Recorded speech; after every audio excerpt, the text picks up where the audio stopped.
So my field is rehabilitation engineering, meaning we're trying to bring in principles and concepts from engineering to promote rehabilitation of patients, mostly with sensory motor impairments.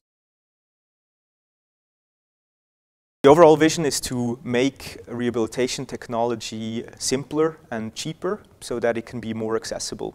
So this could be just from even in our environment, cheaper solutions are needed. They have to be simple and adequate, as the Swiss invalidity insurance asks for.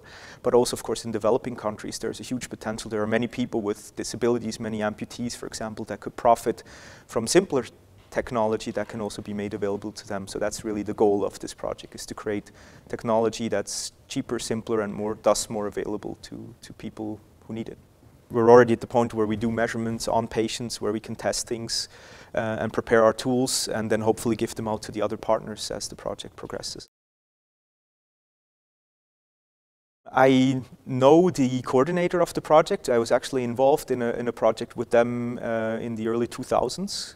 And so I was contacted by him to ask if we would like to be involved. And the thing that really motivated us to join was also that it was not only this coordinator that I already knew, but there are actually groups from outside of the European Union that are being involved. The group from Arizona and the group also from Japan. And we have worked previously with both of these groups and also several of the other partners. So it was really a perfect platform for us to intensify the interaction with these groups.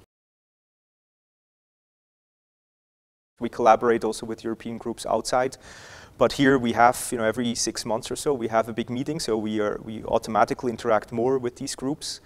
And it also allows us to contribute to a bigger vision, to a bigger initiative where many groups are working together towards one common goal, and this is impossible to do without this kind of funding. We can collaborate with individual groups, but there are actually very few instruments to obtain funding between two countries, and never at this scale as we are able to do it here. The big benefit for us in participating in the EU SoftPro project is to be able to share the methods, the knowledge, the technologies we have with leading groups in Europe, but also to access their methods and their knowledge and exchange with them, and to work together towards this common vision of creating simpler, more accessible technologies that can benefit the field of rehabilitation.